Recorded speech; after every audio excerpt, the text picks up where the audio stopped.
Let me tell you about my family. My husband told me the other day, it's been a while since you've made dessert. You know what I told him? It's been 23 years since you made me dessert. Where's my dessert? You act like, ain't no good. Ain't no good.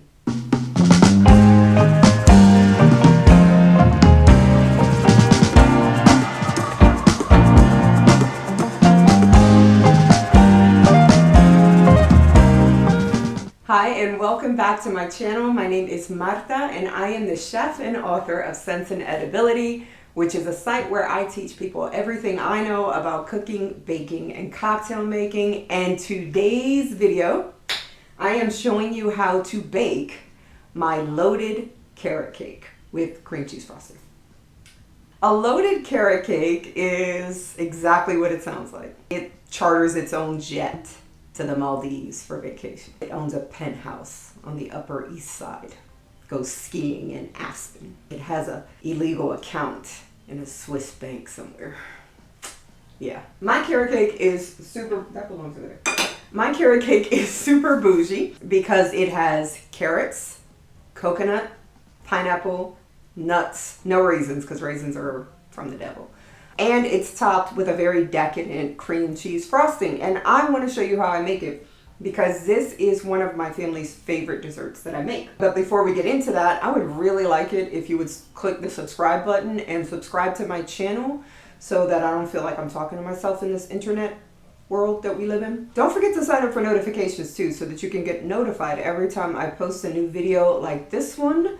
I want to show you right now how I make this loaded carrot cake with cream cheese frosting. Check it out.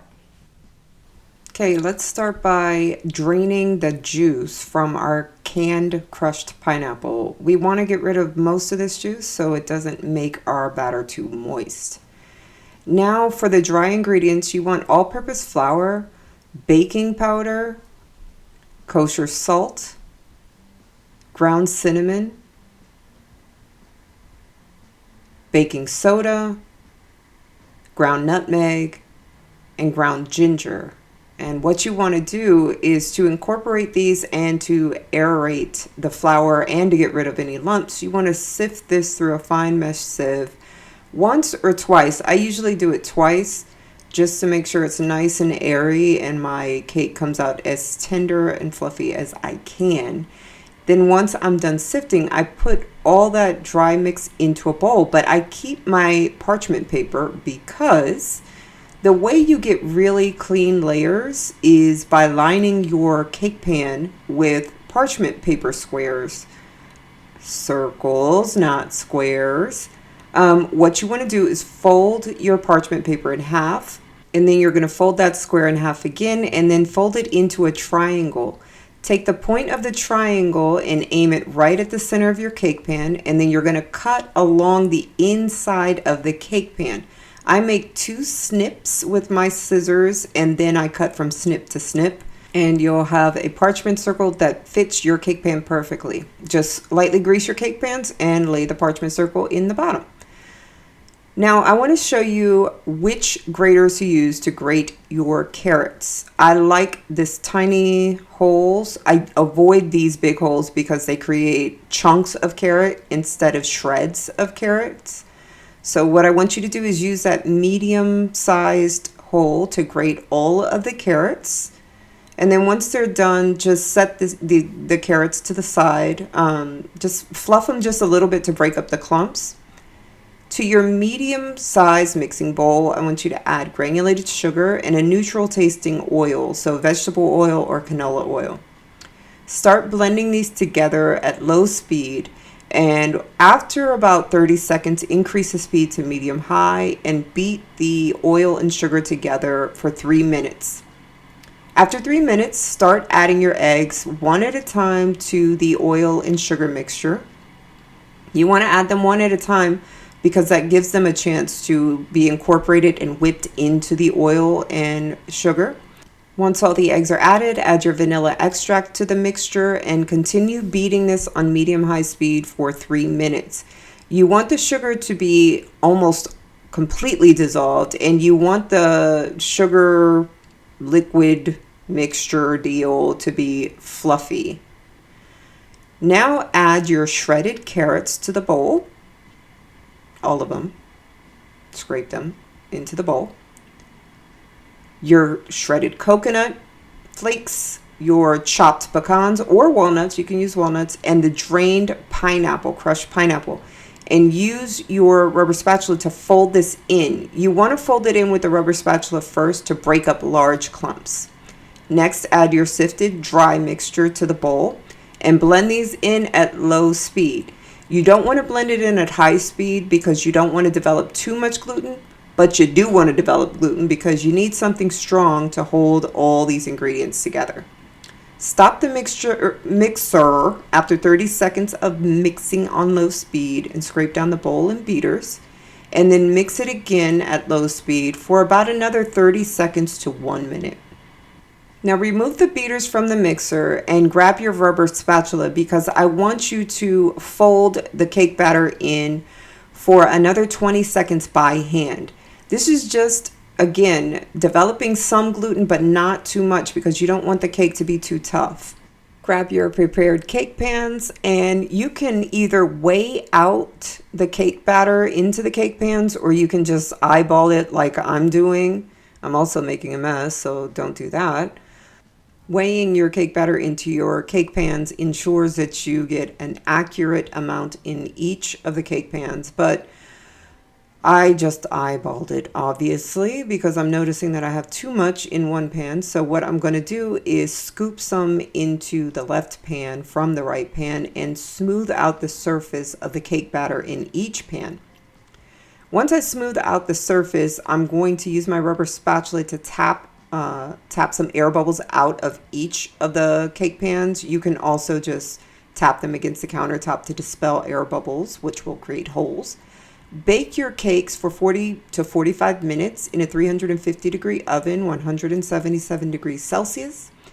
And once they're done baking, cool them in the pan for 5 minutes. And after 5 minutes, turn them out of the pan, remove their parchment circles, and let them cool on the cooling rack completely. Now, if you're making this a day ahead, you can always wrap them and refrigerate them, or wrap them and store them at room temperature. Now I'm taking chopped pecans because that's what I added to my cake batter and sweetened coconut flakes, and I'm going to toast them for 10 minutes in a 350 degree oven, 177 degrees Celsius, because I'm going to use this to garnish my cakes. Now I have a turntable that I'm putting a non-slip pad, and I'm putting my cake plate on top of that non-slip pad, gosh, so that it doesn't move around. And I'm taking some, just about a tablespoon of cream cheese frosting and anchoring one of my cake layers onto it so it doesn't slide around on my plate. And I'm scoring the top. There's a little bulge on my cake layers, so I'm scoring it and then I'm cutting it off using a serrated cake knife. This is a very long cake knife from my days back when I used to do the cake decorating thing. And now I'm cutting or torting, which is the professional term, my cake into 2 layers. What you do is you score the side of the cake, and then you take your serrated knife across from score to create even layers. Now I'm taking a cake board and I'm just using that to transfer my layers without breaking them because I'm klutzy.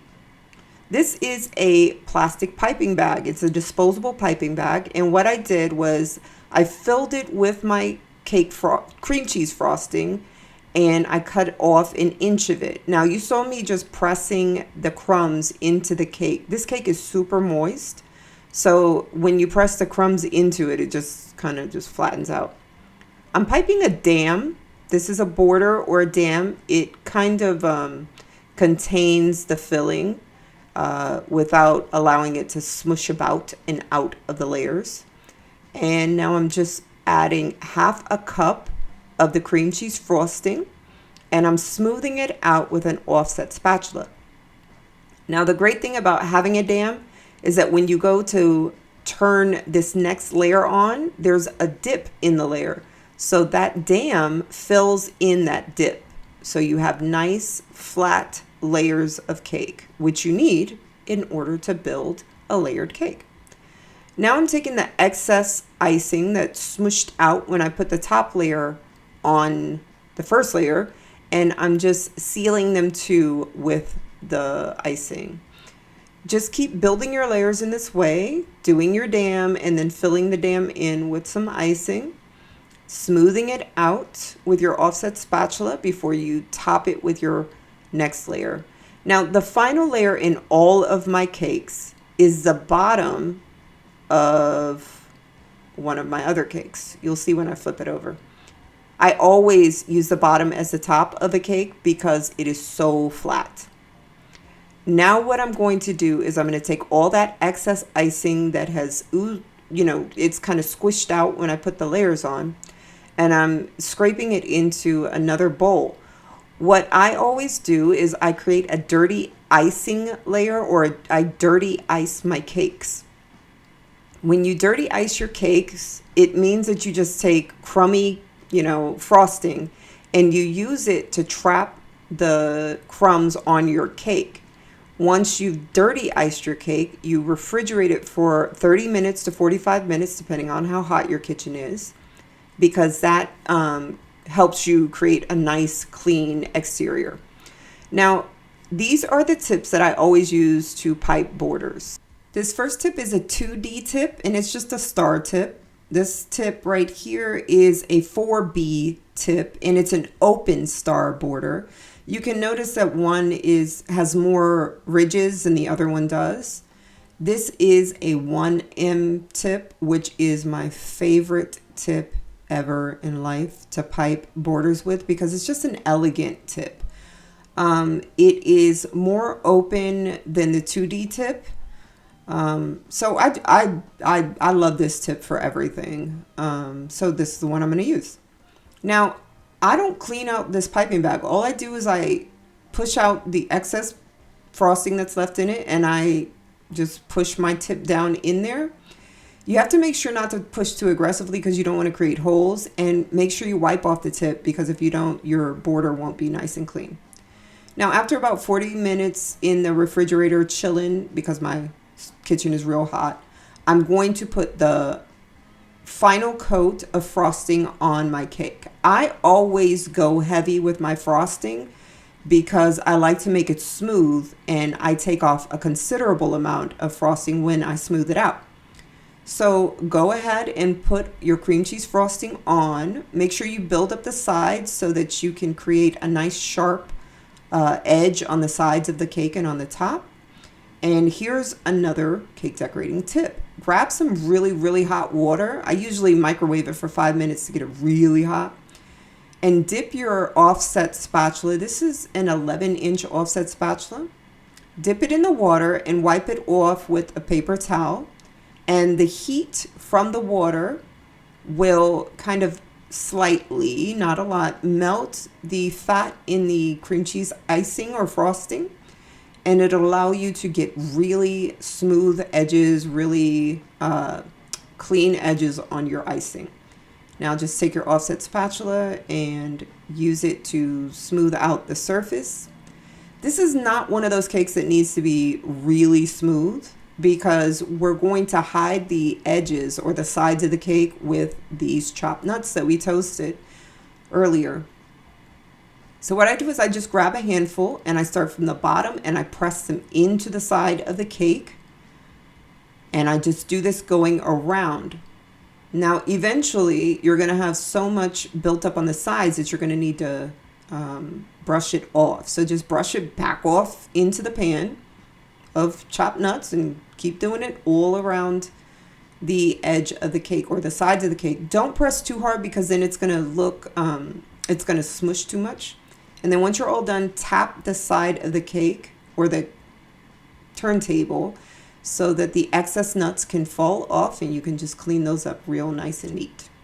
Now, this is me being cake decorator, Marta. I'm being really particular. After I do all of that, I wipe down my cake plate of all the chopped nuts and dust just to make it nice and clean. And then I refrigerate this again. It's important to refrigerate cakes with cream cheese frosting because you don't want it to get too warm, and it's really warm in my kitchen right now. So this, again, is me being the cake decorator. I always score my cakes. One, because my family's greedy, and if I don't score it and tell them what to cut, they're going to cut like massive chunks. But also, this is great when you're having parties so that people know where to cut. And it also helps when you're piping borders, which we're about to do. So all I do on carrot cakes, you always have to burp your piping bag before you pipe, or your icing is gonna splat on your perfectly scored cake top. So pipe rosettes, because rosettes are the easiest thing on top, and especially if you scored it, the rosettes just, make it easier to serve. And then you're gonna pipe, this is called a reverse shell border, where I'm going I'm piping overhanded and underhanded. Sorry, this is really hard to describe. And once it's done, I top it with those toasted coconut flakes that I toasted in the oven with the chopped nuts. And this is how I create or decorate or make and decorate my loaded carrot cake with cream cheese frosting. And you can see that it is nicely loaded. Ooh, it's floating. It's floating. It's gonna fall. I'm gonna mess around and make it fall. Okay. I have to be really honest. Carrot cake is my favorite.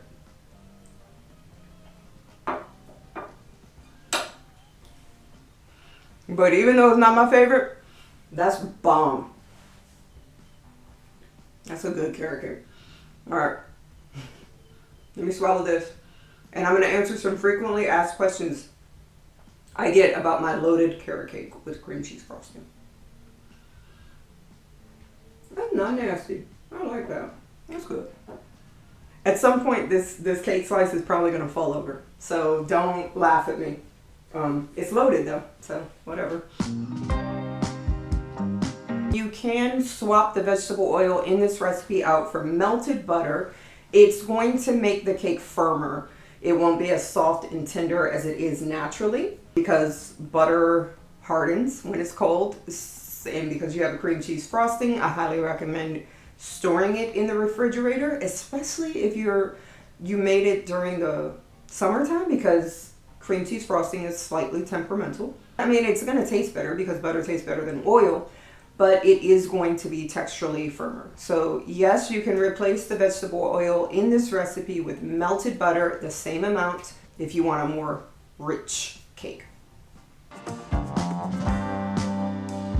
You can do an 8-inch, 9-inch, or a 10-inch cake. Now, if you do a 10-inch cake because the diameter is bigger or wider, because it has a larger diameter, you're not going to be able to cut it and get more than one layer out of it, which is not a bad thing because it's not a bad thing. You'll just have 2 thick layers. It's going. No! Save yourself! Okay, I can't stand to see it because what's going to happen is the bottom is it's so heavy. It's like, there you go. All right, we're safe. Okay. So, what was I saying? I forgot. If you want to have more layers like I do, I baked an 8-inch to 8-inch cakes. And what I did was tort it or cut it into roundabout, I'd say it's probably about a 1/2 inch thick layers. So I have 4 layers now. If you do a 9-inch, you can probably eke out maybe 1/3 of an inch thick layers. But the smaller the cake pan, the more layers you can tort from one layer. I hope that makes sense. I'm a chef, okay? I am not a public speaker. That's how I ended up with 4 beautiful layers that are loaded. You can make this into cupcakes. You can scoop the prepared carrot cake batter into baking cups that are in a muffin tin. This will make about 2 dozen cupcakes if you fill the muffin pan 2/3 of the way full. You can also make this into a sheet cake. Pour the batter into a lightly greased and floured, or you can spray it with baking spray, 9 by 13 by 3 inch sheet cake pan, and bake it for about the same time. You want to make sure that when you press the center, the very center of the cake, that it springs back and that the sides of the cake pull away from the cake pan. That's how you know, besides checking it with a cake tester, that your cake is fully baked. Other ways you can bake this. Round, you can do round or square cake pans, whatever you want to do. 8, 9, 10 is the max. If you do 12, it's going to fall apart because there's too many components in it to hold its structure. Muffin, or not muffin, cupcake pans, cupcakes, or a sheet cake. Those are the different ways you can make this carrot cake, this loaded carrot cake. If you are allergic to nuts, you can always omit the nuts in this recipe. Do not replace them with anything unless you want to replace it with more coconut. Don't replace it with more carrots or pineapple because that will make the batter too soggy, too wet, and it'll fall apart. If you want to omit the coconut, you can omit the coconut as well. If you want to omit the coconut and the nuts because you have allergies, you can omit both of those. If you want to omit the pineapple, replace it with a half cup more shredded carrots because you want to replace that moisture that you're removing when you take out the pineapple.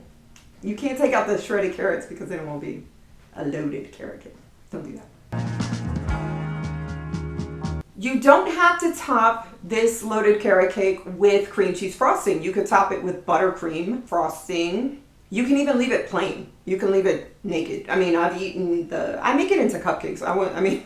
There's really no point in baking it in a cake pan and stacking 2 dry layers of cake on top of one another. So just bake it in cupcake or muffin tin, and you can have little carrot cake muffins with no frosting because they're not cupcakes.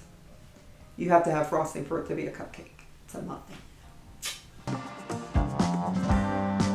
You can prepare and bake the loaded carrot cake, allow it to cool completely, and then wrap it in 2 layers of plastic wrap. I even put my layers, if they're 8 or 9 inch layers, into a freezer storage bag, and I freeze it for up to 2 months.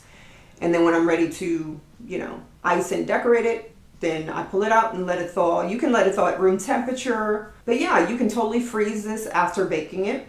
You can also freeze it after you fill and decorate it. Just make sure when you put it into the freezer, it's not covered with anything. Allow it to get really, really frozen so that when you go to cover it or put it in something, the piping doesn't get ruined because it's frozen solid. So yes, you can totally freeze this and the cream cheese frosting separately or together for up to 2 months.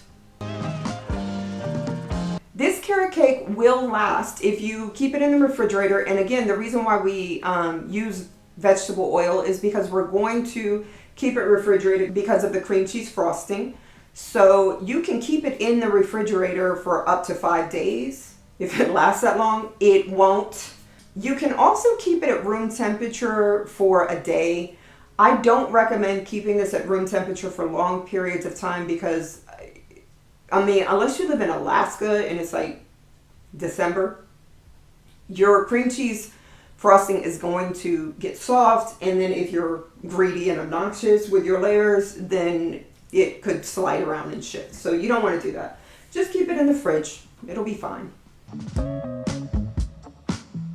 I have a recipe for cream cheese frosting on my site. If you make 1 batch of that cream cheese frosting, you can fill and frost and get a top border on a 10-inch cake. I doubled this cream cheese recipe because I wanted to have 4 layers in my cake, and I also wanted to be really obnoxious with the piping, with the borders, and I just really like cream cheese frosting, is the truth. So I doubled the recipe, and I had just enough to fill and ice and decorate a 8-inch 4-layer cake. So I suggest making a double batch of the frosting, because then you can also do this. Hold on.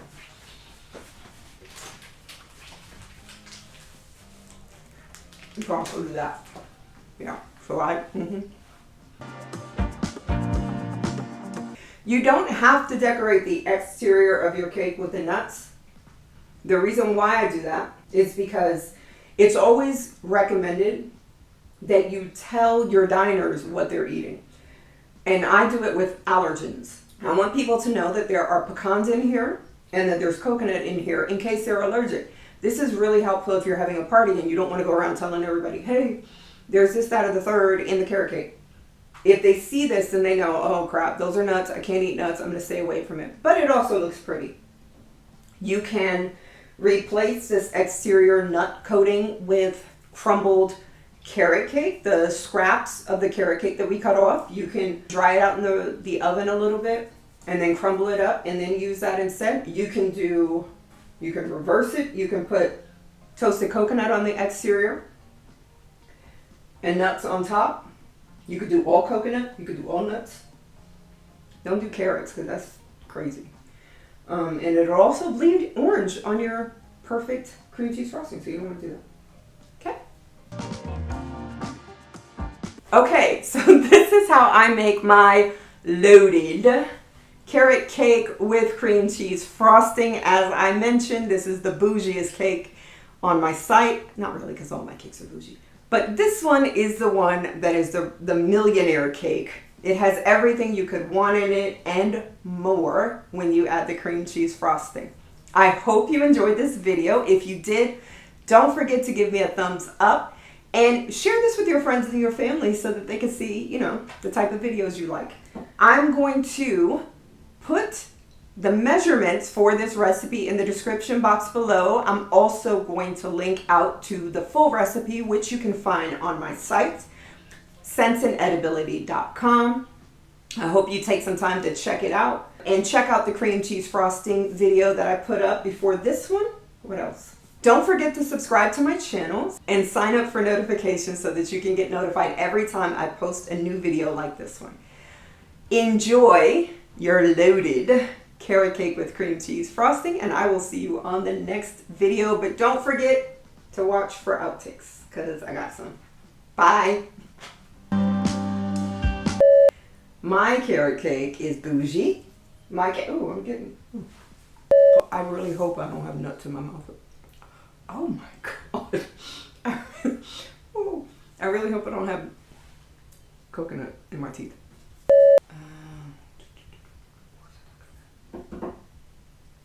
The hell was I talking about? You can't take out the carrot cake or it won't be a loaded carrot cake. So don't take out the. Did I say take out the carrot cake? Our pocket is sticking out of my jeans. Sign up for notifications so that